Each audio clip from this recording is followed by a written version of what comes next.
What's been going on with these spaces the past couple of days? Like, co-hosting seems to go a bit nuts. Hey, Shane. How are ya? Hey, what's up? Can you hear me? Loud and clear. um, will you and Shane just hold the fort and I'll go and check in with Steve? Give me a moment. Absolutely. Grazie. Oh, Shane, hell what yeah. up, man? Hey, Shane. Oh, dude, I was dealing with some Twitter Spaces drama, man. Not on me, but helping a brother out. I had to call somebody, and I was like, I gotta go. It was wild. Oh crap, Mr. Mera's here.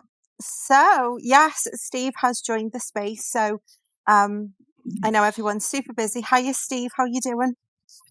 I'm doing well, guys. How are you? We are good. We've had the craziest thunderstorm. I don't know if it's hit up by you, Steve, Happening but right here, right now. No, not quite. We've had the rain and it's gone a bit dark, so I assume it's on its way. it's on its way. It's been bloody biblical here. My lights and everything shook in the house, so it must be on My its. power went out an hour ago, Holly. We don't have really bad thunderstorms here in the UK, but this one was, yeah, a little bit biblical. But yes, let's jump into it. It's UFO Twitter week. Dun dun dun. Steve, thank you so much for making some time for us. I know the last space that you did with Shane was epic. And I know a lot of people have been requesting to have you back on. So here you are. No good. So yeah, we'll dive into it. Myself, Astral, and Shane are here to co-host. Some housekeeping rules: keep it cool, keep it kind. If you've got nothing cool to say, don't say it. Well, if Steve's got some time towards the end, we'll open up for questions. It's been quite the week, so I'm sure that's probably where we'll first go to. So we'll kick off. Steve, what the heck of a week have we had? We had Mike on yesterday, Mike Barr, and he'd mentioned he dropped you a little bit of a text, and it was quite interesting, his take on it all. So I'm just going to put it out there, being the northern lass that I am. So crazy week, a lot to come out. The article, obviously, with the debrief and what the wonder that is Ross has done with Dave Grush. So would you like to pass comment on this week? I'm sure you've got your own opinions and feelings, sir. Well, that's actually why Mike contacted me, because he wanted to know what my opinion was. Most of the time we're both on exactly the same page, so thing is, this is not the first time this has happened. It's happened multiple times when people have come out and told us some great news, and you check in the background and you find out that yes, these people are legitimate. They did, hold military ranking. They were spent many years in the military or similar, and they've come out and said such things. Now, when you go back and look at those things, they usually run dry, because after the initial information comes out, which is really interesting, people then think, okay, what next? Well, we're looking for evidence. That's the bottom of the line. And if there is no evidence, then it's an interesting story. I think what is, for me, the most fascinating thing, and I said this to Mike, is the fact that the Pentagon must have green flagged this. They must have. And for them to green flag it, it's they're kind of putting a thumbs up and saying, yeah, okay, no problem, go and say what you want to say. But I mean, I've seen a few of his interviews, David's interviews, and I have to say, he's very he's very thinking about what he's actually saying, or more should we say, what he isn't saying. I think obviously there's certain things he can do. He can participate in communicating about, and there's things he can't. So he's very careful, obviously, about that. But they have green flagged it, and that makes it interesting, because we already know, anybody that's been in this game long enough knows with an absolute certainty that they've been back engineering some of these things for a long time. I mean, probably the first attempts were sort of latter parts of the 1940s. By the 50s, they'd absolutely, mastered it, to be honest with you. And then all it is a matter of just, numerous different experiments have continued from then. Lockheed Martin got involved. And of course, all this information that they're utilizing for building. And then when you're using defense contractors to build these things, there might be a million parts. But the thing is that each and every piece is built somewhere else. Nobody knows what that part is really for or identifies with it. And it all comes back to Lockheed. They throw it all together, and probably not just Lockheed, but other well-known aero vehicle contractors. So, well, I mean, Lockheed's definitely up to something, Stephen. They have been forever. Ben Rich gave us disclosure in 1993 when he said we could take the ETs home and died of throat cancer 2 years later. Sure. Lockheed Martin's doing something at all times. Well, there is actually an official document. I mean, it goes back to the sort of, I think it was 60s, actually, but we do have it now. It's been released under the Freedom of Information Act, where actually somebody did write to Lockheed about some of these UFOs that were being seen. And for once, which is very rare, they actually got a legitimate answer. And basically, they said, an official statement was, some of these UFOs are ours. I mean, well, of course, yeah, absolutely. Problem is, you won't be able to identify the difference. Even pilots. I mean, people say, "Oh, well, the pilot said no." No, they have not got a clue. These pilots, military pilots, aren't going to be told at the top level what these things. They're miles away from that position of being told what these things are. But if you just look at the events from 2004 onwards, these pilots were sent out. They're purposely sent out to pit themselves against these objects. They don't know what they are. They do radar, they get readings, they get photographs, they get DVD video. And what happens to it? Well, you know what? Before 10, 15 minutes later, people turn up and confiscate it all. Well, that's pretty quick for my liking. I think obviously what they're doing is that they want to put pilots into live scenarios. It's the best way to really check into advanced drone technology and how capable it is when the best military pilots in the world are trying to pit themselves against them. They did it back years ago. In 1974, they were flying the stealth fighter. It's hard to believe, but they were flying the stealth fighter, and it was pitted against the best pilots at that time in starfighters. And they hadn't got a clue, and they reported that they were strange, unknown objects. So the same pattern is emerging over and over. I think that it's going to dry up this information when it comes to, okay, all very interesting, but where's the evidence? I mean, really, he's only telling us something we already know. We know this from on an official basis from paperwork during the Wilson leak, which Richard Dolan was involved in. People will hear that, Admiral Wilson was told that they have these things. They've got them. This is how they've got the technology. Same thing. I said the exact same thing. I was on the radio last night. I said, look, no one in this audience doesn't think that the U.S. government doesn't have things in the shed, right?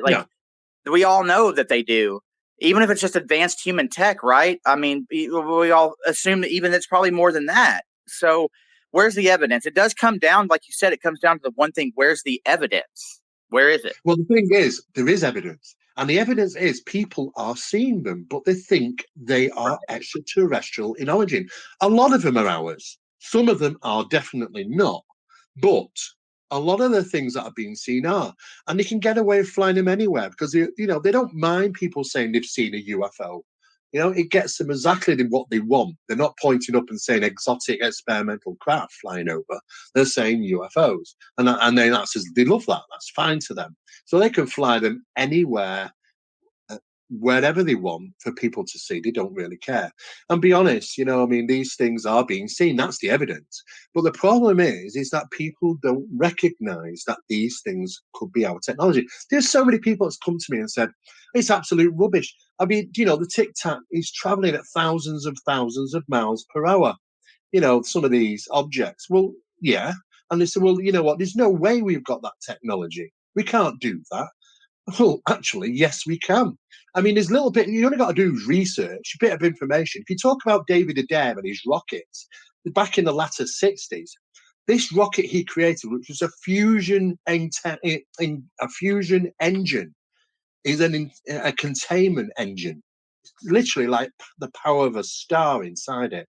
When that took off, during generals and military people were stood around during that test, they didn't even see it leave. It was just a flash, and it was gone because it left the pad at over 8,000 miles per hour. Now, that was back in the 60s. And in fact, what they didn't expect is that obviously there was a big blowout, which you get from the force of a takeoff. It got a double return, and they'd never witnessed that before. And that double return was, it traveled so fast that it created a vacuum between Earth and space, and it plummeted back down and did a second burst, knocking roofs off houses, cows were thrown across fields, all the military staff fell to the floor. They didn't expect it. They've never seen that before. And that is the effects of moving something at such an incredible speed. That's the latter 60s. Look how far we are now. It's 2023. We've got some wonderful, wonderful toys out there. But the biggest problem when people are seeing these things is that they don't recognize them to be ours or earthly origin, because it's likely to have been back-engineered extraterrestrial technology that we own now and manufacture and utilize. It's it's certainly been a week of great debate, and it's so interesting to get so many different viewpoints and vantage points. Something that's been quite intriguing to me, we're both British, well, Northern, which I'll fly the flag for. It was interesting at that NASA conference with the UAP study team, and Yeah. I think Kirkpatrick mentioned that the Five Eyes had met recently. Where do you think, or when do you think, that the UK government are going to step into the arena a bit more? Because it's always America, and it just feels like, where's the UK in this? Have you got any comment on that? It's a great question, and I think some time back when the Ministry of Defence closed its doors to the UFO subject, we don't take reports and sightings and things like that anymore, and then went through what they called transparency and let out all their files to the general press and the National Archives, which is absolute rubbish, because they've still got a load hidden under the carpet somewhere, because I've got the own MOD reports submitted to them of significant cases, some of which involve multiple police officers. They've never been released. So they're keeping the good stuff back, and they're saying we've released it all. I think back then, when that was initiated, a plan was put into operation. And that plan was to allow America to take the lead. And of course, the British can take that step. But look, don't get me wrong.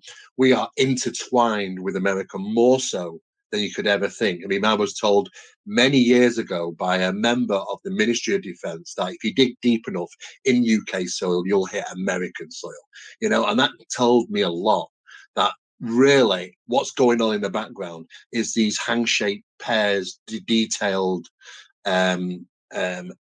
where they actually come together, they plan, they work together silently in the background. And I think we've taken to the knee on one occasion, especially in regarding allowing America to actually go forward and allow people to utilize information and put it out. It's not the Pentagon. It's not government officials, because how they're going to do this is get general people like pilots or military personnel to come forward and do these minor disclosures for them. They're never going to do it themselves, because it's a lot better process to do that. It's very cleverly thought out. It's a very psychological way of doing things. But I think that Britain's taken a back step on this and allowing America to do what it wants to do. Of course, we've been in Bedford with them a very long time, and we still are. We just don't hear about it. But I think that's exactly what's going on. I think all you have to really do is think about if the UK were attacked in another form as in World War II, it wouldn't be like, we wouldn't need a Pearl Harbor event to intercede in the war, right? If someone attacked the UK, we'd be there like the next second. The United States, 100%. Because, and I can tell you this from the American point of view, and from people that I know in America, we love the UK. We think of the UK as just literally like a cousin, like a really, really close cousin. Like we're all in. Something like, I think, America, we argue with ourselves a lot. It's A/B conversation. And when a C comes in, we'll focus together and go get them right. But the UK is right there with us. They're in that A/B conversation with us, as far as I'm concerned. So, a lot of people, right? And that's all you really need to see, that connection. It is. You've got to dig deep for it, but you will see it if you do the research and dig deep for it. You'll find it. You'll find that hang on a second, these are all they're connected. And I mean, if you just look at the Rendlesham Forest incident, where was all the details held? Well, it was detailed in American archives. The military archives. That's the only way we got to find out in the UK about the Rendlesham was through the American release. So even going back into the 1980s, there's a lot of Anglo-American military facilities still operable in the UK. One of them was RAF Sealand, where they were test flying an experimental aircraft in the 80s, and that was an American. It was Black Manta. They were test flying, and they were doing it, and it was housed at RAF Sealand, which is just on the border of Wales. And they kept that quiet. Same thing with the stealth fighters. The British were building the engines for the stealth fighter, and yet the stealth fighter purely American. Why didn't the Americans build the engines to the stealth fighters initially? No, it was the Britons. And what they were doing, they were test firing those engines at night. Local people live locally said, they could hear these sounds of engine sounds tests and things. And there's a lot of stuff that goes on. I mean, we build some incredible drone technology ourselves. And what did he do? They fly it to America to test fly them. And what lands to pick them up is an American type transporter. So it's we're still very, very connected. And I think what's happened is there's been discussions, there's been an agreement, and the Brits were to take a back step on this and allow the Americans to go forward. If they are going to do some forms of minor disclosure, they're going to use the people of the general public in high places, recognizable people in the military, pilots, and they're going to allow them to come forward and do little bits for them. But the big problem is when they're disclosing some of these things, is the fact is it's like it's their own toys, but they're not going to tell that. And pilots and military people wouldn't know that neither. They're far away from even ever being told about what sort of things like that they have. Certainly. Astral? Hey, what's up, Steve? With your first, I wanted to say everybody who's in here, thanks for coming. If everybody could like and retweet the space so we can get some more people in here. Also, in the comments, if you have any questions for Steve, we'll probably open it up to everybody, to the other speakers in just a bit. But if you did have initial questions, go ahead and post them in the comments, so everybody could take a look or have some links to post. Steve, I wanted to ask you, with your parapsychology background, and really, I feel like that has a lot of emphasis on data collection. Recently, NASA had a panel, and I wanted to get your thoughts on what you thought. Do you think the panel's legit, and do you think that's the right steps that need to take place for like the scientific establishment of UFOs to happen? Yeah, it's a really good question. And I think the panel, which was very interesting, 20 odd delegates from NASA discussing the UAP phenomena. Well, you know what? I think that was for the public.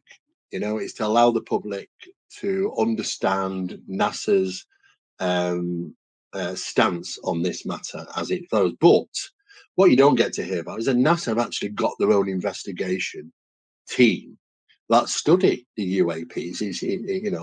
They've made announcements about that, but we're not hearing about that. We're hearing about these delegates coming forward and discussing it. Okay, it's interesting. That was done for the general public, but everything that was done has been done purposely timed. David's coming out and talking about what he said he knows about. It coincided with the biggest UFO conference on the planet, which was Contact in the Desert. It's in Palm Springs.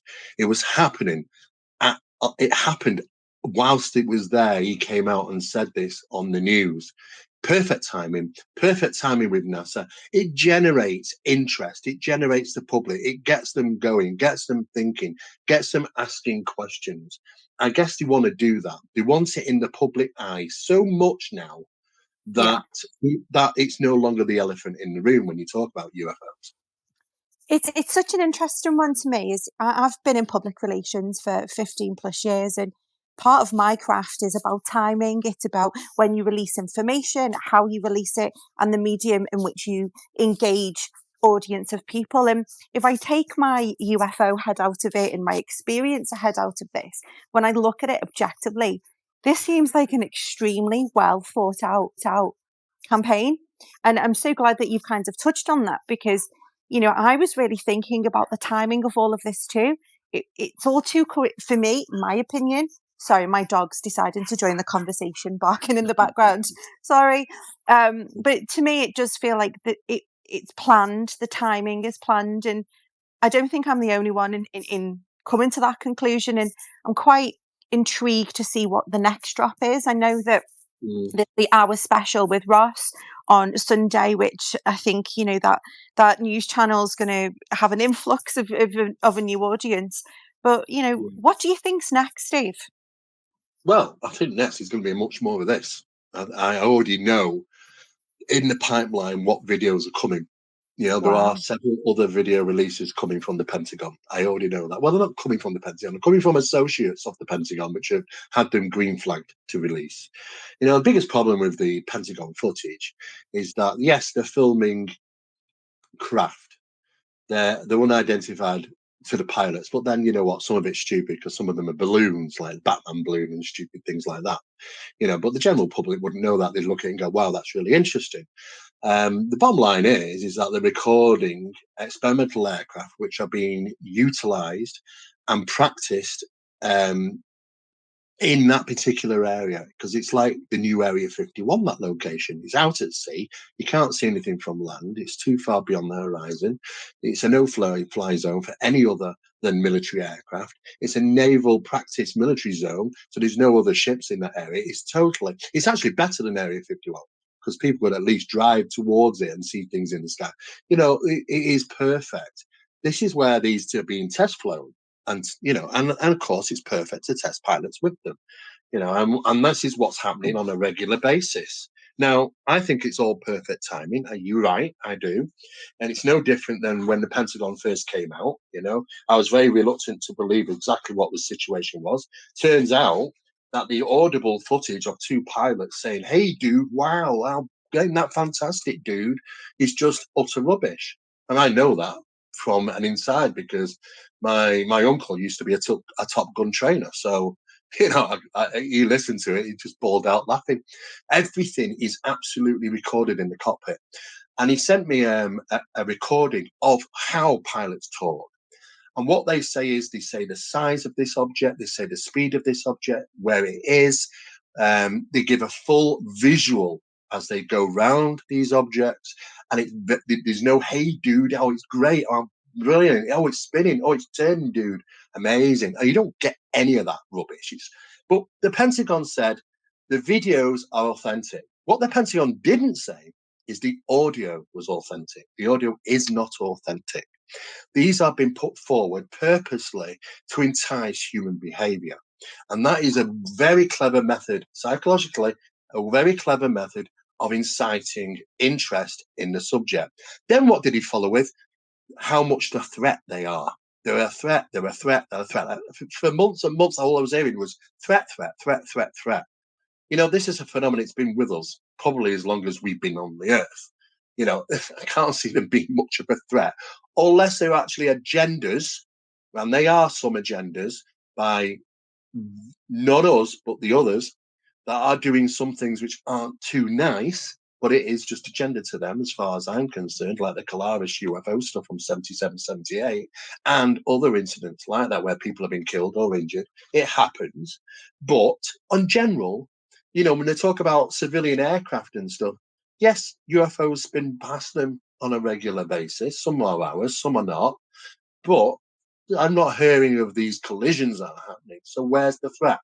You generate such interest to the Congress. The Congress are pressured into releasing some type of plan to deal with the threat. And the only way to deal with that is immense amounts of money, trillions of dollars. And that gets sunk in to the black budget program. They probably utilize it for other things rather than, what they were supposed to use it for. Shane?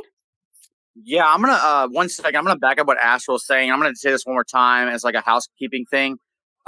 If anyone knows me and you know where I stand on UFOs and paranormal and stuff like that, my experiences.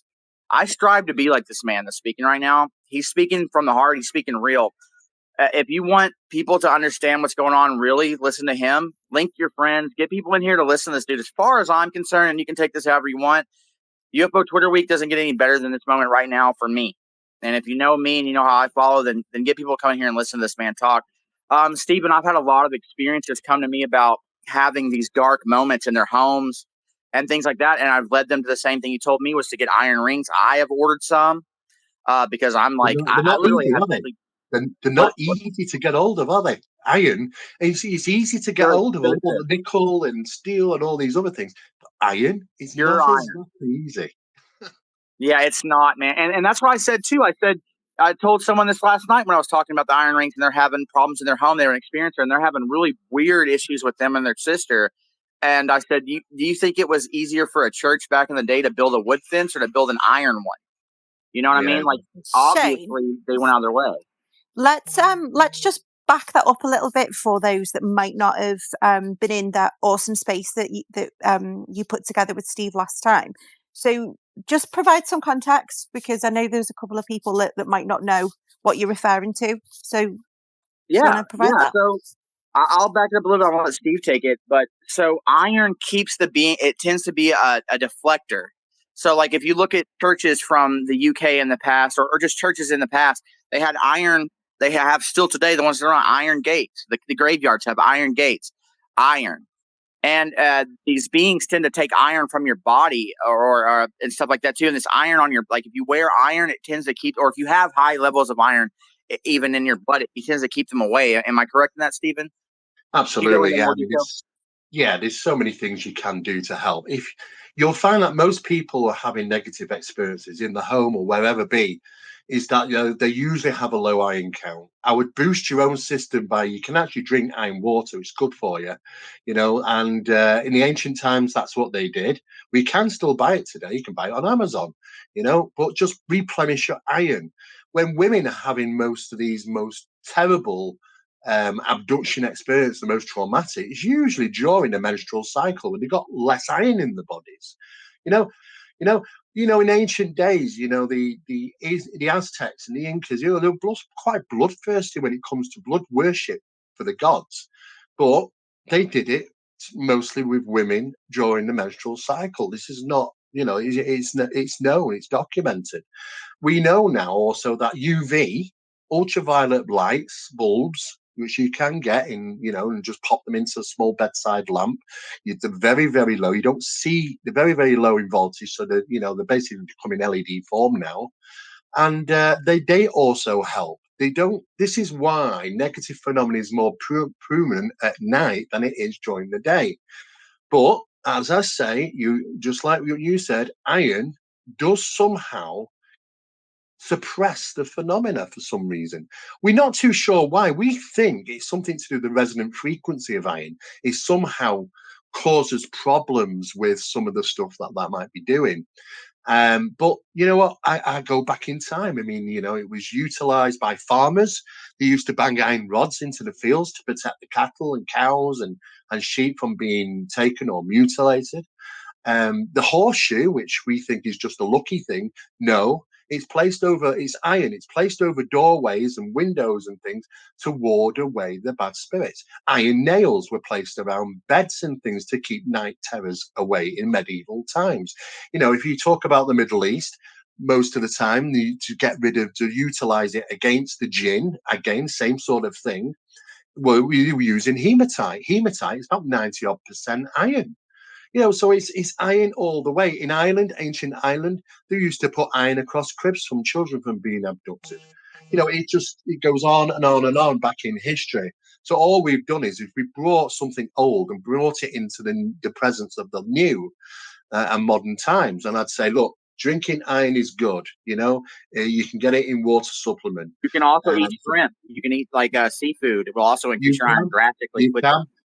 Absolutely, yeah. Boost your own system. Also, if it's regarding the environment, then utilize iron in that environment and utilize UV if necessary. Sometimes even both. I've had people. I've done investigations where I've never even had to go and have resolved it simply through communication and saying, look, introduce some iron, introduce UV, and tell me what goes on. And they come back to me and go, wow, that's incredible. How did and most of the time it works. When it doesn't, then there's another protocol involved, and that sometimes means you've got to get more heavily actively involved. That's incredible. I just wanted to shift gears because it was something that it has been on my mind. Dr. Stephen Greer is having his conference today, tomorrow, and I believe a bit of a press thing on Monday, where he's talked about he's bringing out more whistleblowers. Do you have any comment on that at all, Steve? Yeah, I mean, he's absolutely. I think he's brought out a new documentary. Yeah. It was He sent to doesn't me. cry in it. Yeah. It's called the Lost Century and How to Reclaim It. Yeah, and I think it's the best work he's ever done, to be honest. And That's what I heard. he's absolutely spot on. I mean, sometimes you know what, I cringe a little bit at the CE5 stuff because it's no different than conjuring the phenomena down around a seance table. It's like the same thing. Yeah. But And that when it Ouija board, comes, man, it's the same yeah, thing. exactly. Same thing. But when it comes to this particular work he's recently doing, it's about the suppression of technology and where we currently are in the world. And you know what? The people which have literally disappeared, been killed, sometimes they take the information to the grave because they're too scared to release it because of one reason or another, or people have turned up, made threats to him and the family, or they buy it and shelve it. You know, companies been doing that for years and years, and they knew back in the 70s that you know what, they need to make change. We're still in that same process now. The problem is that everything that we know, economy, is built upon that technology. So it's really, really problematic to suddenly introduce something which is free energy because it's free. This is why Tesla, all this stuff was taken. And we know, and it's actually proven that that it was taken because another government department wrote, and we got this information under Freedom Information Act, requesting the stolen information of Tesla's work, and could they get to retrieve it back from the FBI? This is between two, like the CIA and the FBI sort of thing, head to head, and on saying, well, the FBI have got it, but we want it now. You know, and there was physical, you know, documentation to prove that. So yes, they went in, they took it all because there's energy all around us, and he found a way of utilizing it, which really, to be honest with you, costs next to nothing. I mean, if we just put a light bulb on, what we don't realize is when that light comes on, is that 88% of that energy to create that light bulb is wasted. It's wasted. It has to be created. You know, it goes all the way down the chain from the coal or oil, nuclear, you know, to generate that power, to pass it all the way down to us and our households. And that loss is 88% just to give us to light a bulb. I mean, it's ridiculous. And there are people out there that have created pieces of equipment that have put millivolts in and got thousands of volts out. It sounds impossible, but it's not. There are numerous different devices that can do this. And of course, people are aware of this, especially at the academic level.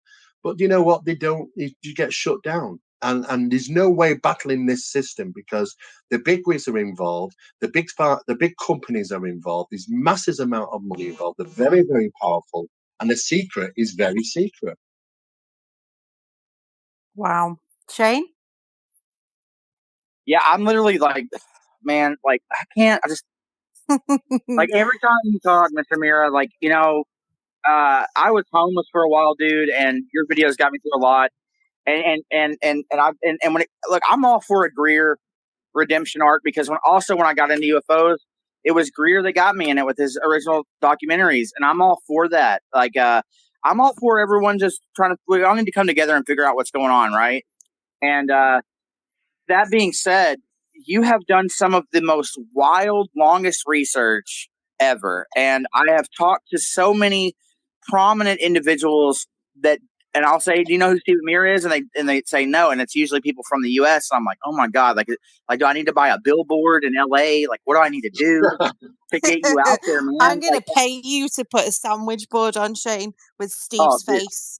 I will literally be the dude out there flipping. I named my rabbit after you. Like, this isn't even a joke. Like my rabbit's name is Stephen Mera. Like it's 100% fact. Steve, I can 100% confirm that Steve the rabbit was named after you. Yes, I know. Like I am like in the US, me and Screen have got to be your biggest fans. And that last space that Holly's referred to, Screen was involved. These are just the facts, and I deal on the facts. And the reason why though is because you're not trying to blend in with anyone else's narrative or seeking relevance. You've just done actual freaking research. And into the paranormal as well, right? Like, you don't just delve into aliens. It's with the ghosts. It's with what's going on. And Barry especially. God, I wish we could have Barry here as well, because you guys together, I wouldn't even be a co-host because I just want to listen. But, you know, it's just wild. And I just can't stress to everyone enough. Well, it takes a lot of time. It takes a lot of money, to be honest with you. The equipment that we're buying is ridiculously priced, because some of these experimental pieces of equipment we're utilizing to measure time latency, for an example, they're really expensive, you know. But that machine, at least we're in a time now where we can get hold of some of these devices. We've been held back from these because they weren't invented, they weren't out there. So, and we had to wait for certain things to come to light. You know, we had to wait. I mean, when you went to go and get your brainwave checked, you had to go to hospital, have a load of sensors fastened to your skull, and you'd sit there whilst looking at a huge machine monitor your brainwave activity. Now we're using the flow meter ones, that just a band that connects onto your head, and it's mobile. It takes all the data into an app and records it live data whilst you're out. And what we've discovered is that when you're experiencing the phenomena, be it an experience in a profound experience of the paranormal, or profound experience of a UAP or UFO incident, is that the phenomena is somehow changing our brainwaves into theta. Now, that's interesting because it shouldn't really happen during the conscious waking mode, but we're entering into theta. And what happens is the phenomena is doing that. It's doing something to us. It's like you might see an object pass in the sky, but suddenly it pays an interest. It's like a Bluetooth pairing systems going on between you, the observer, and the phenomena. But it can initiate that theta at least 20 seconds. So it can be that fast. And when you're in theta, it means that your memories could be shrouded. It means that your perceptions could be altered. It's putting you into a position where it causes cognitive what it causes is your cognition to not fully function properly. And this is identical to many incidents in the UFO and the paranormal. I'll give you an example. When people are driving past, they see something strange, and then they drive on for another mile, and then suddenly after a mile they go, "Did you just see that?" You know, why don't they act as they should do at that time? Is because you're caught up in that theta brainwave mode, slightly dazed state, but you're not recognizing it, and you don't do something that you're supposed to do. It doesn't release you until it's happy to release you from it. That's why people have cameras and don't take photographs when they're seeing something, because they don't think to take a photograph. That's because they're in theta brainwave, you know, and this is the same thing regarding UFO phenomena. So we now know the phenomena is manipulating us, and we never even knew. Yes, and you're speaking straight. But have you gotten any invites to Skinwalker Ranch yet? And if not, I can make that happen. Well, Like 100%. we've already been, guys. We've already been. Yeah, we've already been. We knew Skinwalker for a long time. What about Brad? So I know this from my inside information. I'm just going to spill the beans here. I don't care. There's going to be some Bradshaw Ranch stuff going on. You know, all these ranches and stuff. Yeah. What do you think is like? Is it the open areas? Is it the running water? Is it the iron in the ground? Like, what do you think it is with these ranches, man? And then I'll let Astro go. Sorry, Astro, let's talk your hand. No, that's okay. I mean, I've done quite a bit of research over these since the 70s on these ranches. I mean, there's Wilson Ranch, Bradshaw Ranch. There's Clearview Ranch. You know, Clearview was the most profound. Absolutely crazy, you know, Clearview, because what was happening during the latter 70s is not only were they seeing cryptids around the ranch and areas, they were also seeing UFOs. They were having paranormal things. It was absolutely strange. And one of the most strangest things that happened is that there was an old house there. Everybody knew it locally. It was a derelict house. It had been left like that. It was just really old and run down. The whole thing disappeared. Not even an area on the ground where it stood. House. The whole house disappeared. Whoa. And there was also a UFO that was seen coming down by trees. And this is on the police report, these sheriff's reports. And there's two reports. You just said a house disappeared? The actual trees, they went back there. The whole trees, and these are big trees, they're gone. There's no hole in the ground. There's nothing to show where the trees were. But yet the two sheriffs that went out and saw this object land behind these trees went back the following day to investigate. The trees have gone. There's 2 or 3 huge trees there. And there They were just no disappeared. markings where the trees were No, previously. nothing. There's That's nothing. reality manipulation. That's literally reality manipulation. Absolutely. No, that's Clearwater. If anybody gets onto that, then that's really interesting. But you know what? Some strange things went on Bradshaw. Some strange things went on Wilson. You know, I mean, Wilson was more popular than Skinwalker in the early days. And in fact, Bigelow owned 3 ranches, not only Skinwalker and Wilson, but he owned another one as well. And the fact is that that's where, you know, Hal Puthoff and Jacques Vallée were first introduced to the investigation on ranch land, and that was at Wilson Ranch. You know, so there's a lot of stuff going on in these locations because they're well away from the phenomenon. Doesn't like presence of humanity. They like to keep it well away. It likes to be stocked up with animals, you know, because they come in handy because they can conduct research, and you know, they like to experiment. They like to produce what I would say physiological constructs which interact with us, and they measure our fear pheromones, how we experience the phenomena, all sorts of different things. It's absolutely crazy. You know, a lot of these places have subsided in the amount of stuff that's been going on over the years. I mean, even Skinwalker, I believe it's, you know, the worst time to do a TV show at the moment because Skinwalker is at its quietest, and it has been for a number of years. But you know what? When Barry was there last October 3 years ago, he came back with the video footage and photographs of the UFO stuff that's happening, but it's happening on the regions, on the outer regions of the ranch, not up near, you know, where the guys are, but right on the edge. Yes, there's some bits and bobs that happens over the mesa, but then I've always said the phenomena has a very, very strong geological connection, more so than the sky. It's just that people don't recognize it. Astral? Geological is priority for the UFO phenomena. Real quick, Holly, I'm going to have Carl the Crusher come in here. I think he's been at Mount Wilson Ranch for like the last 2 weeks, if you don't mind. Is that cool? Yeah, of course, of course. All right, I'm gonna have Carl come in here because Mount Wilson is fascinating. Steve, you're blowing my freaking mind right now. Go ahead, Astral. I am sorry. I'm like a kid in a candy shack right now. I'm glowing. Shane, I'm going to put you in the corner in a minute. Nice. Time out. Astral, go ahead, bud. So I think to Beyond Skinwalker Ranch, one of the commercials or trailers had like Chris Bledsoe with a headset. And I think just kind of referring back to what you were talking to, Steve, with reading these EEGs with these devices, which I think is really cool and important work to kind of get real time during these experiences.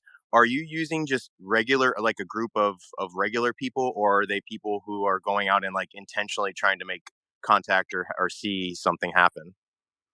Great question. Well, the thing is, what's really good is that the biggest problem for anybody doing research is there going to be the presence of phenomena? Can never usually guarantee it. However, we've utilized the mechanism of working out where phenomena is going to be, and we put that to a test numerous times. We've had to travel. You know, we've been to all sorts, you know, in the deserts, you know, in all sorts of places. But you know what? The phenomena manifests for us because we know we tracked it geologically through gravitational disturbances, through positive magnetic regions, and time latencies. All right, they're only microseconds, but time latencies, because when the phenomenon manifests, 2 things in the same space and time can't exist. Einstein was right, yes. So when they manifest, you know, you might draw a hole in the sky, but there's stuff in there. There's all sorts of light, energy, gravity, all sorts. Suddenly, there's a void, and that void creates a gravity well. Now, this is why people sometimes have reported in the past when UFOs have been close to the ground and they've been driving by, is that the car headlights bend towards the object. Time and time again, they've said this. And the reason is because light waves cannot escape gravity waves. They're stronger. So they get pulled towards it. So there's a gravity well. Now, when they go off or they demanifest, you know, they dematerialize, then it's left with a gravity well. That lasts for a duration up to 72 hours. If you get there quick enough, you can measure the time latencies. That time latencies is happening because of the gravitational disturbance. The gravitational disturbance is happening because they're manifesting from somewhere else. not coming in. There's no super highway out there of traffic going backwards and forwards to Earth, considering the amount of UFOs that are seen on a regular basis around the planet. They're already here. So they seem to manifest, go about their business, and come back. And what's interesting is that when they do these locations of positive magnetic regions, is that it's very low in bacteria. We found out that through scientists that are working on doors, these new type of doors, on recovery of, it sounds odd, but all these recovery doors on wards in hospitals. Because you have certain type of intensive surgery and you take into a recovery ward, they don't want bacteria in there. So what they created is these one in, one way out, these special doors, and they have a magnetic field around them. It bypasses, it does not allow the bacteria to cross it very much, meaning that it's a low bacterial area. That's what's happening on the grander scale. So when the phenomenon manifests, it manifests in a low bacterial area. When it disappears or goes back, it's often in a low bacterial area. It's like coming in and going out. It's like going to surgery and washing your hands before you go in and washing your hands when you come out. It's like a prepping situation. But that's all ties in with the locations, which means we can go to those locations. We can experience phenomena firsthand, and we can see what's happening to us, what's happening to our brains during those experiences. Now we can, because they're totally mobile, and you can utilize them to give you the data, that special amount of data which is happening and recording at the time, to see what's going on with you, because normally you would never know. But that's exactly what's happening. We are brought, should we say, by the phenomena to the experience. There's a conduit, there's a pairing light between the phenomena and ourselves. And that's pretty much how that works. Absolutely incredible. Oh my goodness. I think I'm going to pull a UFO Shane and get all giddy too. We have Carl in the space. How are you doing? I'm doing very well. Thank you very much. And Stephen, that was very well said. I was just sitting here nodding my head the entire time. It's the exact same thing that I'm finding at Mount Wilson Ranch with the research that we're doing there. And what seems to be going on ongoing that keeps repeating and they're uncovering at Skinwalker Ranch and other locations. It's the same pattern, and it's getting to the point where I think the technology and the ability for colleagues to collaborate together and come together and utilize technology and run different experiments is starting to catch up with the phenomena to where we're tracking down some of these locations where there's actually places either underground or where they're coming or going. And like Stephen said, they seem to move or be transient, like Brandon talks about at Skinwalker Ranch, where they come and go. And it's almost a strange paradoxical thing where when you think they're coming, the energy readings and all the sensors and the sound and even the way it all feels, if you're in the area, it feels opposite, like something's going or backwards or something, which is a strange, like Steve said, quantum interfacing type experience. It's very paradoxical in nature. Oh yeah, absolutely. We also discovered something referred to as the quantum anchor, because what people didn't really realize during paranormal experiences, especially those which are heightened ones like poltergeist disturbances and infestations, is that the apport phenomena, when apports are left in the home of the experiences, is that it continues to be strife. If you remove the apport from the home, there's a sudden suppression for 48 hours, sometimes might be 3 days, but it's unusual because the people that live there say it's happening on a regular basis. When you remove the apportations, phenomena sometimes, most of the time, follows the apport for a duration of a period. And then suddenly it's as if it recognizes, hang on, something ain't right, and it focuses back on that location. It's as if that the apport, which is completely different than it should be, by the way. I mean, if anything, I'd strongly say that is more like a mimic than it is the original item that disappeared, according to the analysis on these things, is that they're left in the environment. It produces a quantum anchor, so that the phenomena can target the location, because it's got it's left at something in that location, makes it easier for it to target the manifestations there. 100%. And it seems like in these locations that I've been to, it's almost like the environment will spit items out that don't belong or from a different timeline. Like we'll be hiking along a trail that we've been on dozens of times and then suddenly find a pair of uh, boots and a pair of pants laying there that look like they're 100 years old, just suddenly on the trail or just off the side, or a piece of aircraft part, or all sorts of things that Yeah. are out of place.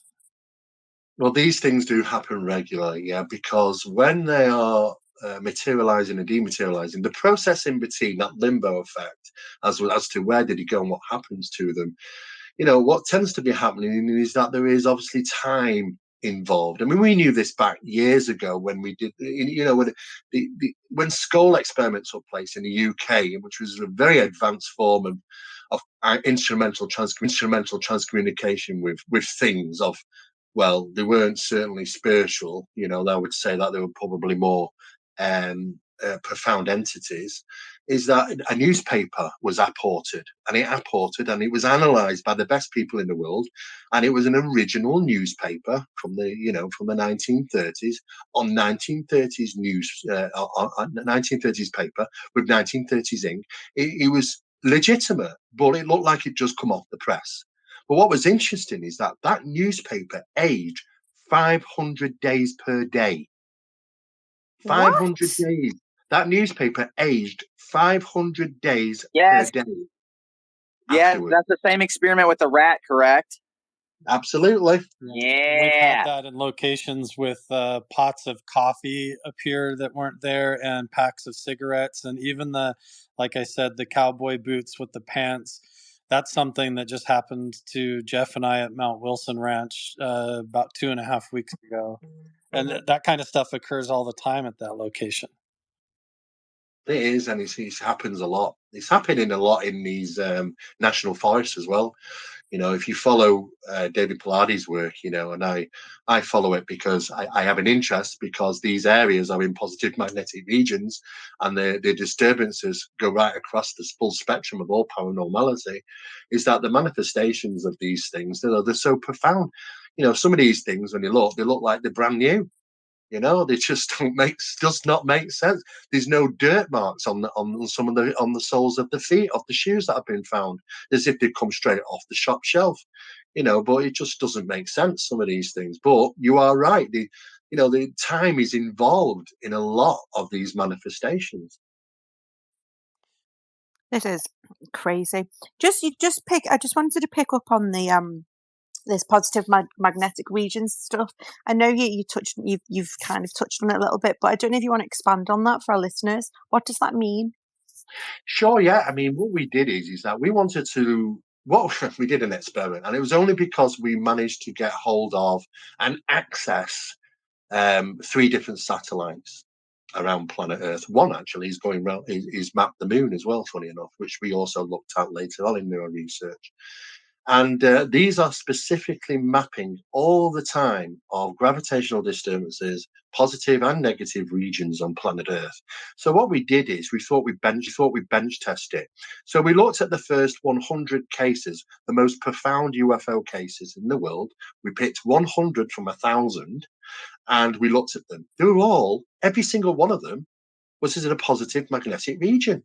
And we thought, well, that can't be by chance. Statistically, it should be 50-50, surely.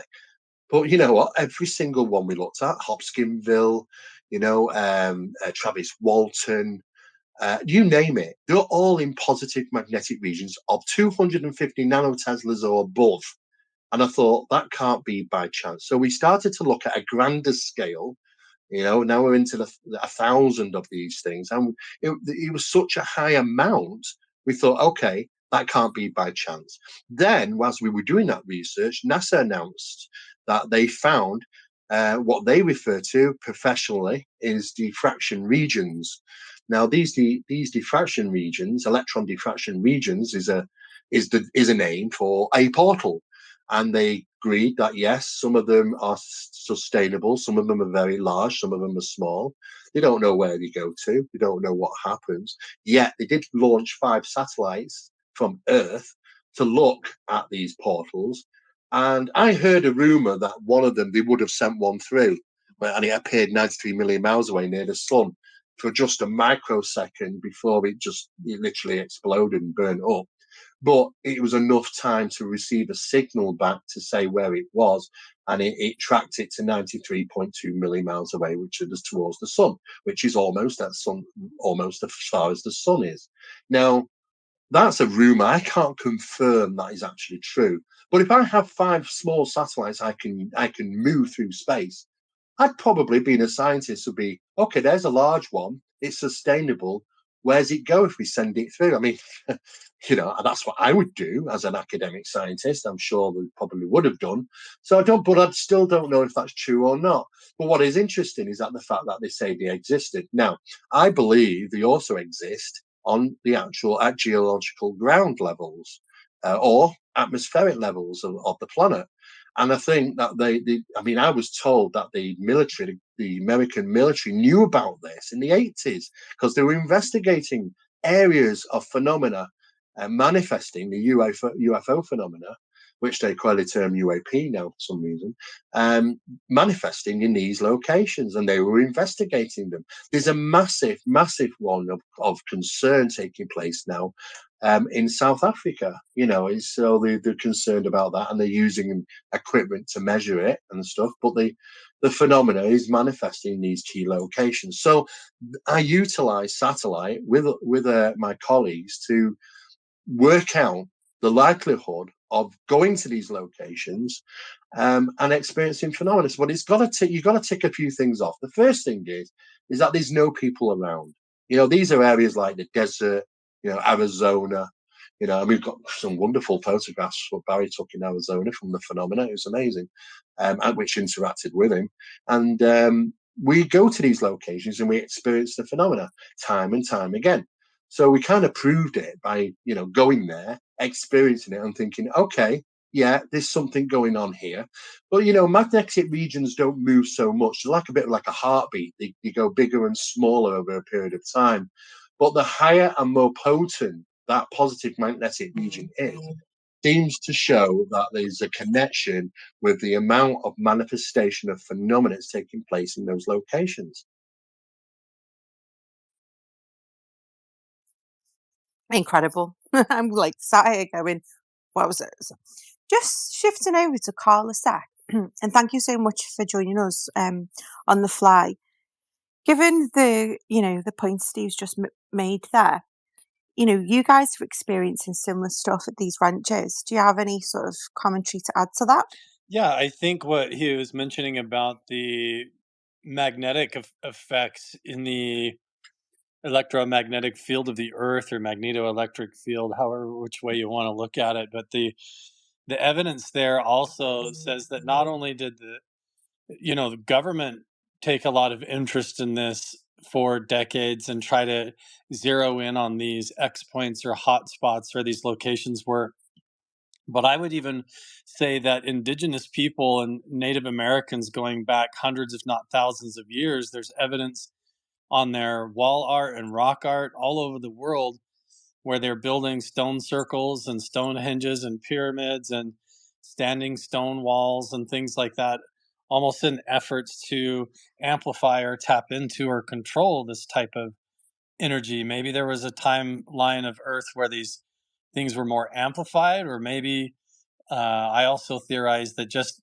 the way human nature was and consciousness back then was more migratory and in tune with the earth and just sensitive to those things in general. And so I find that fascinating to think about how long this has been going on and how long the awareness has been about it. But it's just a different level of perception to become aware of it and find yourself on that migration and go to these locations and experience it yourself is a different story. Thanks, Carl. I think we're if Stephen's okay with it, I think we're going to bring some speakers up to ask a couple of questions. Are you okay with that, Steve? Absolutely, yeah, sure. Yeah. Cool. I want to add something real quick. And once again, Carl's been such a good bro to me. He met me on here, and he always helps me out and joins. And just fucking love you, dude. He's out here killing it in Mount Wilson all the time. And I think he's got some History Channel stuff going on. That being said, man, Stephen, the clear was it Clearwater Ranch? You said? Yes, Clearwater. Yeah. Yeah. Somehow I'm the first to admit I didn't know what that was, and now I have something to do. This has been so educational for me. Well, I'll tell you what you can do, guys. I mean, there's actually, I can't remember her name now, but it's a female, and she's a state director for MUFON. She grew up on Clearwater. She could tell you a hell of a load of stuff, but it's absolutely crazy because I've got photographs from the sheriff's office, and it's showing the local map, which is on the sheriff's wall, and it's pinpointing all the cryptids which are being reported around there. I mean, there shouldn't be any cryptids. I mean, it's mostly open land, to be honest with you, where they're coming from. And yet it was absolutely strife. Also, the UFOs are actually, we're seeing so many. Some of them landed in the fields, some of them, left physical trace behind. But the crazy stuff is how the reality had altered, because there was no footprints of this house that had been there. Everybody knew it. It'd been there for at least 100 years, an old rundown place on the outskirts of Clearwater, and people would travel past it all the time. The damn thing disappeared. And not only did it disappear, it didn't even have the soil was unharmed. It was like it had never been there. The 2-3 trees that this object landed behind, which the sheriff watched, he decided, well, do you know what? I'm not going to do anything with this. It scared him to death. Yeah, he said, I'll go back the following day with the big guy, the big sheriff, because he was a deputy, and he went back with the head sheriff there. And to their surprise, the trees that they'd normally see there, all three had gone where that object came down. There was no sign of where anything of the object had come down. There was no sign of where the trees had stood. It was just grass, no hole, no disturbance of the ground whatsoever. It was well documented, and they actually got so far along with all this phenomena, they ended up writing a letter and communicating with some general at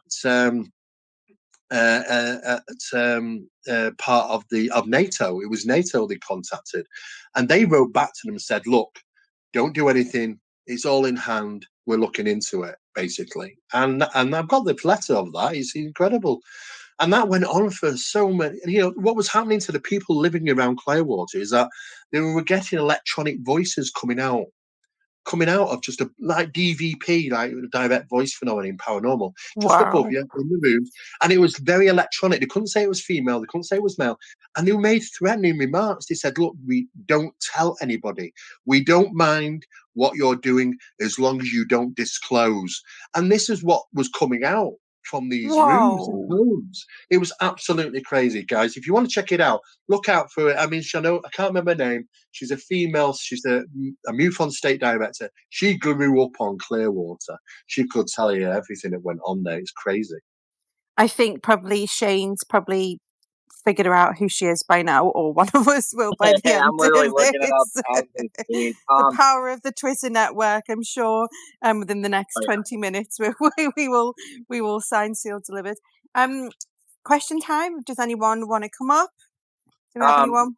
I want to say one thing real quick. Carl was talking about the underground, and Stephen Barry talked about that as well. I just want to make this real clear real quick, and that iron doesn't seem to work underground. And that makes to me, then that would be where they would be. They would be in a place where they have nothing that would deflect their movement or any, you wouldn't go somewhere that would hinder you in any way, right? If iron hinders you, why would you go around iron? And if they're underground and it doesn't work there, then they would move underground, right? And James Keenan talks about this with it being underground, right, Carl? Am I wrong in this? Yeah, it's almost You're absolutely right. It's almost a whole matrix of dynamic things happening. Seems like a pattern that has to do with underground aquifer systems and different types of geology that come together, almost like a type of alchemy that creates these hot spots, and they create like these gravitational well holes or draw points where these hot spots occur and all these strange anomalies happen. And Stephen's right. It's like there's even the like interactive Mandela effects almost that occur where, like, almost like you're in a simulation or a dream, and aspects of reality will rewrite itself on you and around you in different ways. And then when it sort of attaches to you personally or follows you home and you start noticing things around your house, that's, I think, what we've also nicknamed like the hitchhiker effect. And it's something almost Mm. like there's that glitch that follows you, where something is procedurally rewriting or generating different things, like he was saying, the foundation of a building just erasing and being replaced, and it's seamless. You go there and it's like, but everybody has the memory because our consciousness somehow transcends and remains intact, and we all have this weird memory of it being there, but we can't put our finger on it. Yeah, that's exactly it. That woman who grew up on Clearwater is Katie Gribolski. Yeah, and I've talked to her, and she's, yeah, you want to check her out, Katie Gribolski. She grew up on Clearwater. She'll certainly tell you. She's actually part of MUFON now after her experiences, of course. But you're absolutely right. Iron doesn't, it's useless underground. But it goes back to kind of biblical times. It's like everything, everything that the sun hits is ours, everything it doesn't is theirs, that sort of thing. We've got to be really careful. I mean, you know what? I mean, Barry's been in caves and I've been in caves. Some of them that Barry's been, I mean, he was one in over in Botswana, I think, or somewhere. And this phenomena, almost led him to his death. He was whispering his name and shouting his name out. And the locals, the guide said, don't follow it, don't follow it. But of course, as an investigator, you're interested, you do. But he started calling his name, and he's walking in the pitch black. He's got his light, of course, but that packs up. And it starts really putting some effort in then to calling his name. And he decides, he just suddenly had this feeling, you know what? I don't like this. And as soon as he changed his mind, it stopped calling his name. And he didn't realize until his light started working that if he took another step, he would have gone down a crevice, which would have been hundreds of feet deep. He probably would have took him to his doom, But as soon as he realized, that he wasn't going to take that next step, he just stopped calling his name. Things like that are not good, and you can't protect yourself with iron underground. It doesn't work. But it seemingly has to be above ground to seemingly have some effect, which is it's really interesting, But like I say, you've got to be careful because some of this, you've got to know when you're dealing with this phenomenon and having experiences, it's good and it's exciting, and you want it all the time. To the point where you've got to know when to step back. You really, really do. Especially when you're starting, the indicator is you start getting hitchhiker effect at home and things like that. If it goes a bit further than that, it can be a bit nasty, it can get a bit of a sting in the tail. I mean, all you got to do is listen to Bigelow's interview with George Knapp from February a couple of years ago, which is up on YouTube. And he actually came out, eventually confessed, that really he wished he hadn't done some of the experiments in paranormal communications there with some of the NIDS team, because not only did it affect him and his household, but it affected 3 others from the NIDS Foundation as well. And it was literally strife right through the family. I mean, he just had so much negativity, so much problems, one thing after another. And he first identified it as profound coincidences or multiple serendipities. That's how it first appeared. And then it started to manifest into Hitchhiker, where you started to get the paranormal things happening in the household. But then it took a nasty turn. At that point, he needed to do something, and he didn't obviously do that. So it did affect them, on a long-term basis for many years. So I guess, there is a point where you have to cut off. You have to take a step back. You have to have a breather. You've got to cut yourself away from this occasionally, just to keep ahead of them, really. Because like I say, even at the hierarchy ends, they've done experiments around the sales tables. Bell did, Boeing did, trying to obtain information through instrumental transcommunication, getting information about advanced aeronautics, but they never, ever give you a full picture.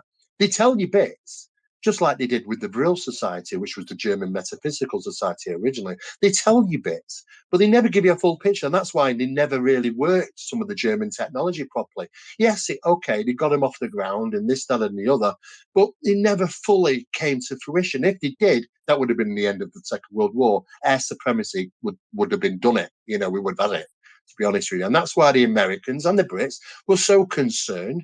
And that is why they went in there and got all the scientists and all the data. And they all end up working for Apollo. And the same rockets that were coming over here, the V2 rockets, are bombing hell out of British citizens in England, was a glorified 6 times bigger one that was the Apollo rocket, went to the moon. So, it is interesting, but they never ever give a full story. It's like they draw you in. They get you under. They want to get under your skin, you see, and they draw you in, and you just end up in a place where you can't help doing it regularly, constantly, and that isn't good. You've got to be able to take a breather from it sometimes. Thank you for sharing that, Steve. And I think that is really a really important point, that, when we get into this world and people that are getting really into investigations, and, you can find yourself, like Alice, falling down that rabbit hole and not sometimes having a break from it. And I think that is quite important, that there's balance. Karen, you'd like to ask a question? Yes, thank you. I grew up on Air Force bases in the 50s and 60s, and at one point we were stationed on an Air Force base in Upper Peninsula, Michigan, where there's an abundance of copper. And can you hear me? Yeah. Yes. So I was always finding copper and picking up copper. I just wondered if you are aware of any properties or phenomena around the copper, because that's where I had a lot of my experiences, and I always wondered if there was some association. Yeah, I mean, normally where you find copper, there's usually iron, to be honest with you. In many of these locations, where you don't get, if you do have like copper mines, you usually get rivers which are usually pigmented because of the amount of copper that's in them. These particular areas that don't have iron are very strife for phenomena, because it generates a kind of a negative field. And the problems with that is that you end up with manifestation around those locations. You don't get it around areas where there's too much of the iron. Certainly not the negative stuff. I mean, you can have experiences, when there's iron involved, but it's not of a negative experience. It's usually the opposing. But the negative stuff is not good.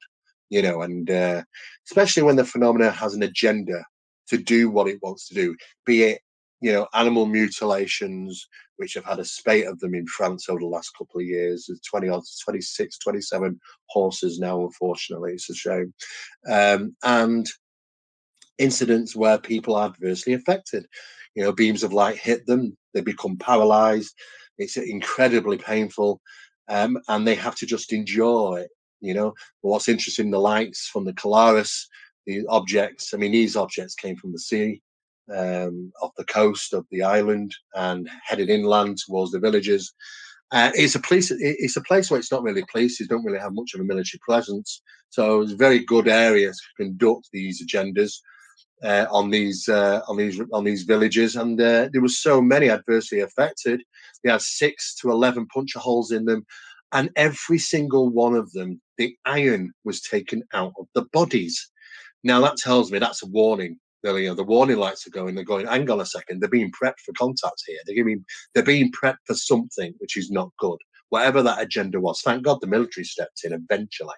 But even those had their own encounters with some of these beings and objects. But it wasn't good. Some of them ended up in hospitals. Some of them died.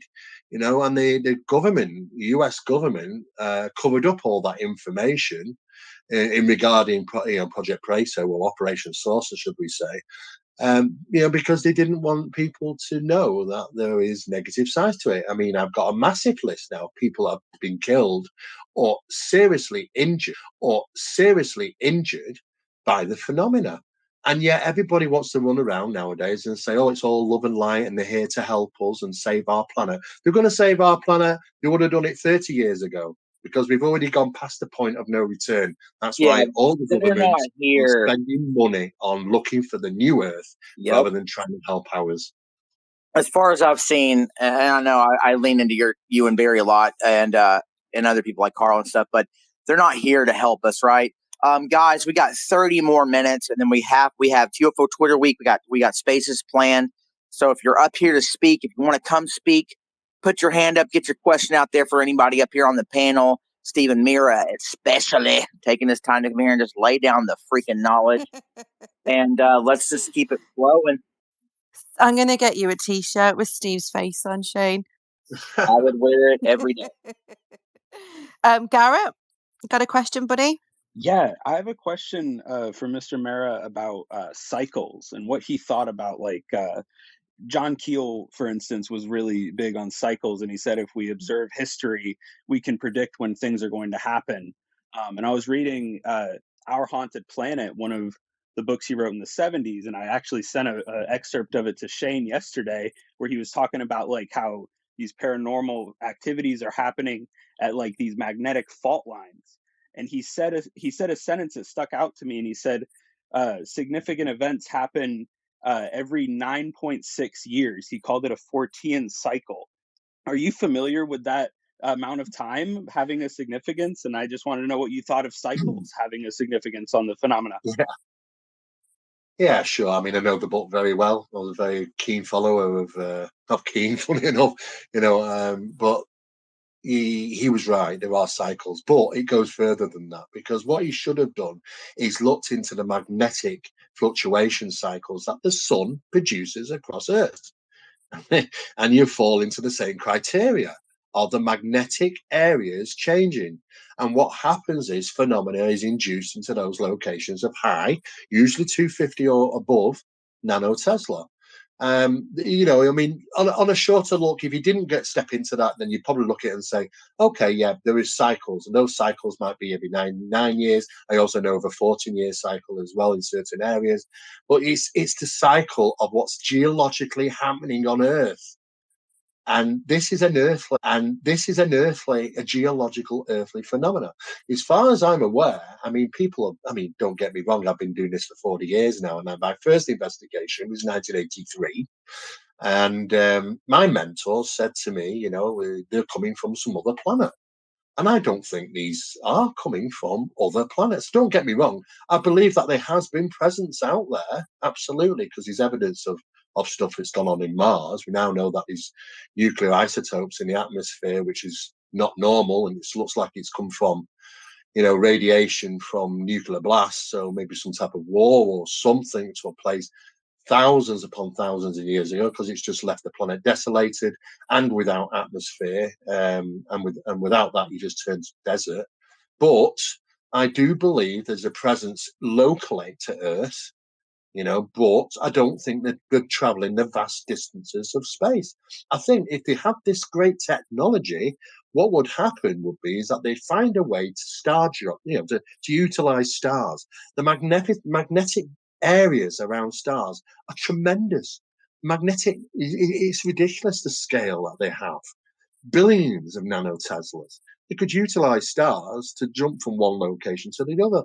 And what do we have? We have the SOHO satellites, 2 of them pointing directly at the sun regularly by the US government, and they are recording regularly UFOs going in and coming out of the sun. There are thousands of them. And what makes me really think about this now is that maybe we got it wrong years ago. It's great to think the whole sci-fi thing that these aliens, they're all funnily bipedal, most of the time anyway, and they're all supposed to go. If you actually do the documentation, you'll find that there's over 2,500 very different types of entities allegedly coming from 2,500 different locations, but we've got great equipment now. We'd see a superhighways of traffic going backwards and forwards. Yes, we get some bits in orbit and going backwards and forwards. We also have some things living in our ionosphere. They are living creatures, which are really weird and strange.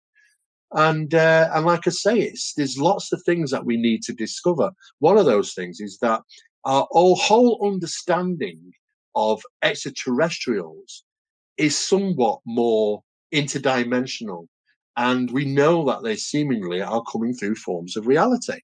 Now, we are doing experiments in that field. I already am aware. I've been told by there's some things I can't talk about on this, but I can certainly tell you about the experiment with the mouse. And that was they created a small hole to another reality. And this is utilizing CERN and two other locations unlisted. And it took them 4 years. And every time they put the mouse in, try to get it back, it was always dead. So what happened was they had to infuse this mouse with argon gas to protect it. And it actually worked. They got the mouse back. But what was interesting, within the next day, the mouse died. And when they did it, they checked the mouse, it died of old age. It was rapid growth. It was rapid aging process. So something had happened by going through that reality and back that changed the perspective, just like the newspaper in the Skull experiment, kind of one of the same thing. That's absolutely incredible. We've got wow, I'm dreaming of this mouse now. Thank you, We've got sir. time for we've got time for one question. Garrett, that was a really good question too. Darcy, you're up. Oh, thank you very much. My pleasure. Stephen, great to hear from you. I've been dealing with Zohar for some time now. Love Vitaly over there in the UK. Oh, yeah. Mate, I just wanted to get your, I totally agree with a lot of the stuff that you say. I just wanted to get your thoughts, on this NASA sort of way of disclosing UFOs and possible non-human intelligence. They seem to be pushing to debunk. And also, did you see the Vegas UFO crash? I think it's probably a hoax. What's your thoughts on that? The Vegas one's up from the police cam. Oh, it was there's 9-foot beings in my garden. That one. Yeah. Right. Yeah. Well, first yeah, I know. First things first. The first part of that question. Yes. I mean, the thing is obviously when it comes to this phenomena, is I'm always reluctant to just believe what I might get on the media. The media's totally controlled now. They got that all sorted out in the latter 80s. That global media, it can be suppressed or manipulated because they know that's where people are going to get their information from, and they can utilize it for so many different things. That's the biggest problem.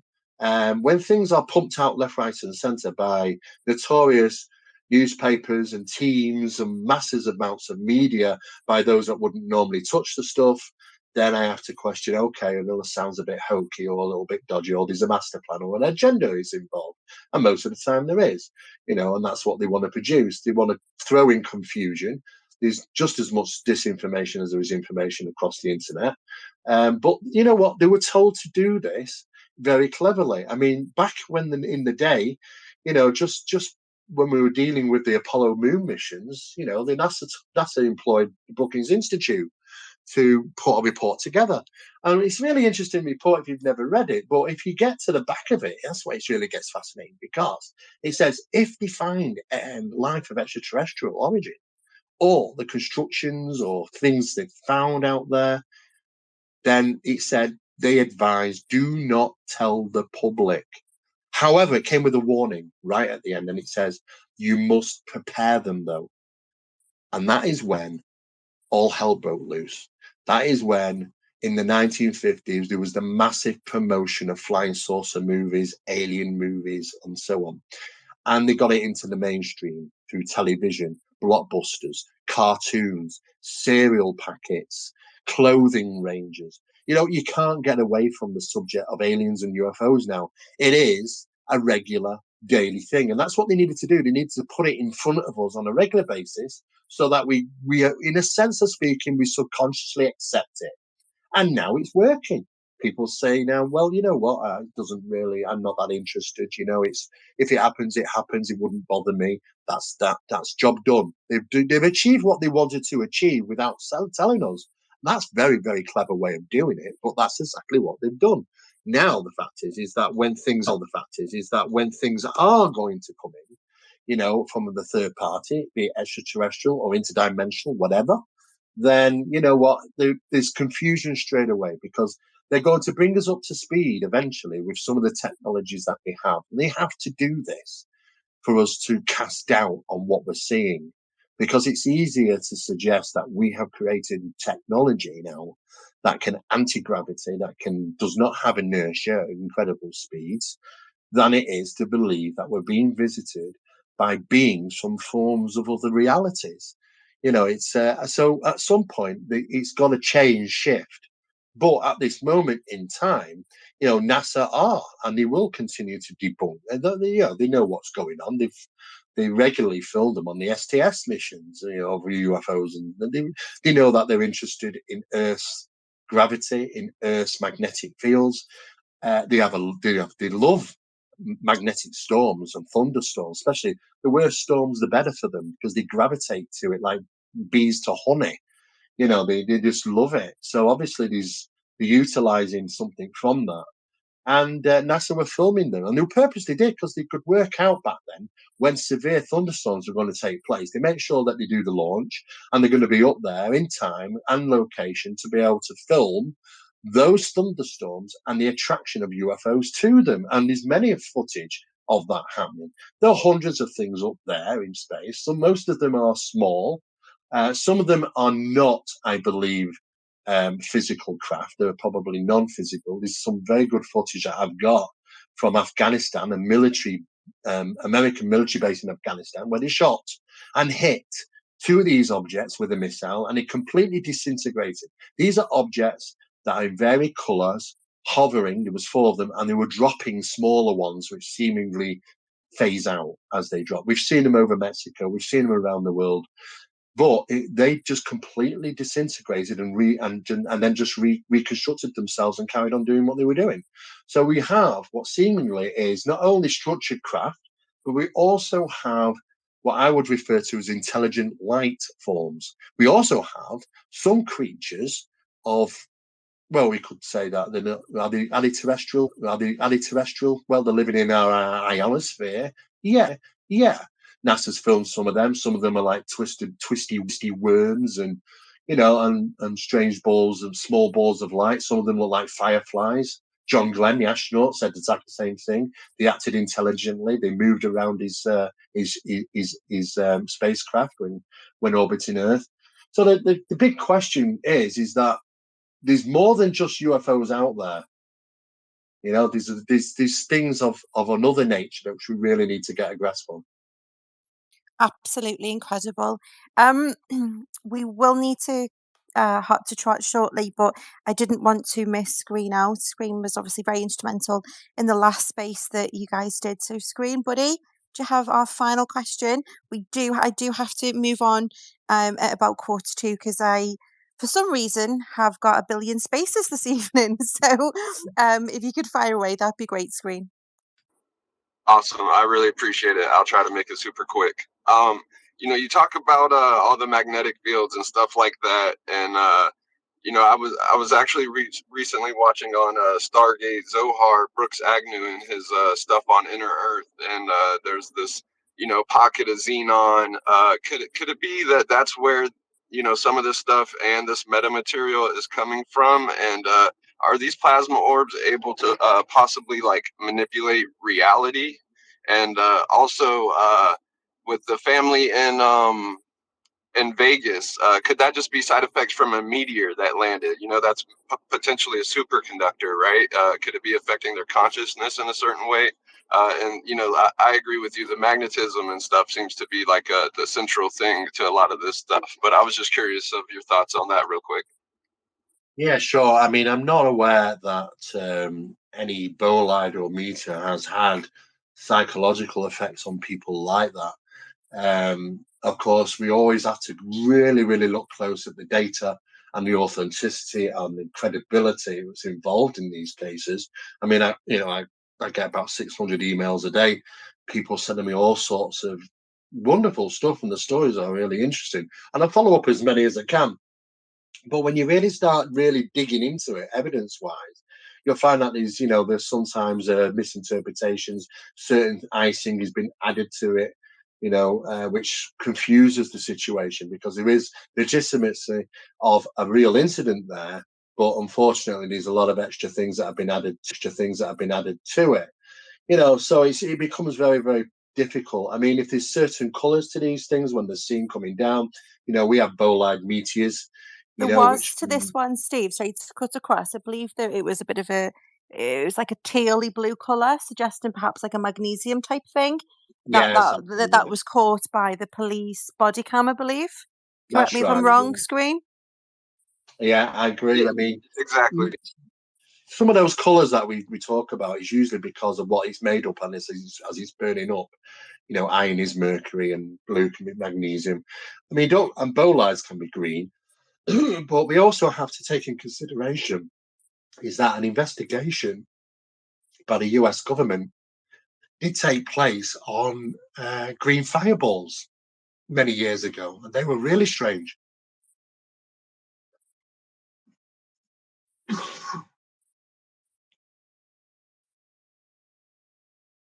think my sound went off then.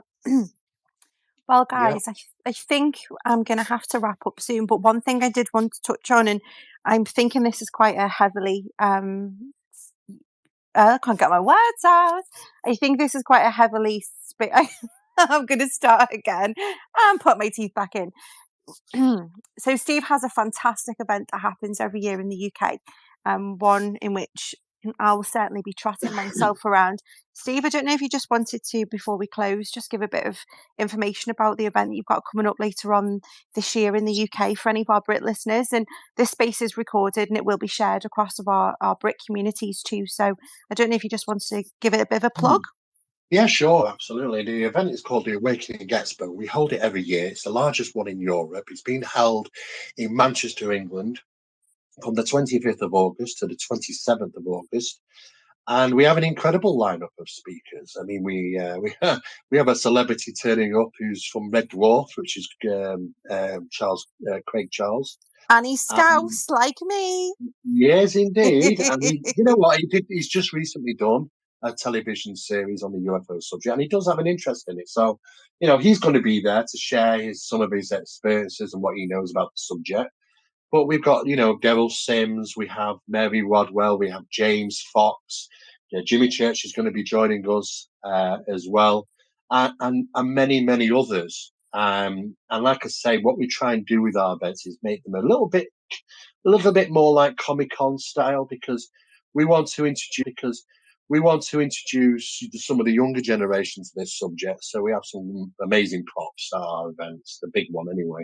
We do have small events that take place during the year, but that's our main one. That's the big one for it's going to be happening this August, and everything's going to plan. The schedules have just been eventually finalised and are out now. If you want to find out more about that, you can get it from Awakening Expo on Facebook, or you can go straight to Ticket Quarter, which deal with tickets. So you don't have to buy the whole tickets for Friday, Saturday, and the Sunday. You can just have the Friday or the Saturday or the Sunday, just depending on what people really want. And we're really looking forward to it. It's going to be fantastic. I've been sharing the hell out of it, and I think there's about 26 of us coming from my group, so we're certainly excited. But I think Shane will not let me leave this space without a parting sonnet of love for you, Steve. So Shane, go on, buddy. Yeah, I just want to say that I always pimp supporting actual researchers. Stephen Mera, actual researcher. Carl the Crusher, actual researcher. Support Mr. Mera and what he just talked about, everything he just said, support it. Carl is out at Mount Wilson. They have a Patreon now. You can buy a day pass to go to the place that Mr. Mera and Carl both talked about. You can go out there and you can go to this ranch where Carl is and where Steve is talking about these anomalous places. So support people that actually give you something for their research, that they're actually out here doing that research. I can't stress this enough. Support the people that are out here doing the groundwork that, we all can't do that. We have jobs, we have things like that, but what we can do is we can help actual research. And that's what I just want to implore to everybody today. So if you want to go to Mount Wilson, if you want to support Mount Wilson, contact Carl. He'll get you set up with that. I guarantee you.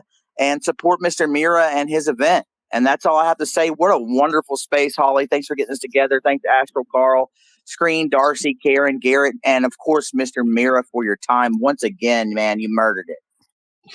Thanks, guys. That's such an American way to say things. Us British people are like, oh.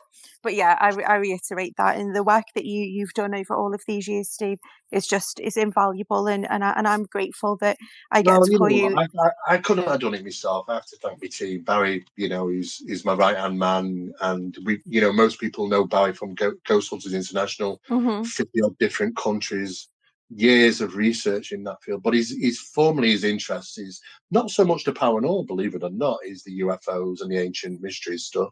But I couldn't have done it myself. We've got a fantastic team of people, and we're still plugging and conducting research and having it peer reviewed. And we've no plans to stop. We are heading into new areas, and we're going to continue giving that information out as we discover it. Love it. Absolutely love it. Well, thank you so much for your time. And I think from me closing, I'd like to thank everyone who's tuned in, and to our future listeners. I hope you've enjoyed the show. Thank you to Astral for putting together a fantastic UFO Twitter week. They keep getting better and better each time we produce them, and our guests is just fantastic. Steve, thank you for your time. You'll be hearing my Scouse dulcet tones in person at your event soon. So thank you so much. I'll be along with the gang. But to everyone who joins in, thank you. Stay curious, keep supporting the research. And, we don't need mainstream media. We can be the media. We can share. We can ensure that the research gets out there, and we can just keep staying curious to the whole topic. And what an interesting time to be alive as well. So thank you everyone to listening. This is recorded. Please share it. I'll bob it up on my feed. But until next time, I'll see you all soon. We are jumping over to the next space now, which is a focus on the links between the phenomena and the occult. As a big fan of the occult myself, I've been quite looking forward to this space. We have Priscilla from Quantum Witch Cafe, Astral, and we have the author and absolute wonder that is Marco Visconti joining us. That'll be up from real soon, so keep your eye on my feed. But guys, take care, be good, and we'll see you on the other side. Bye bye. Thanks, guys. Woo!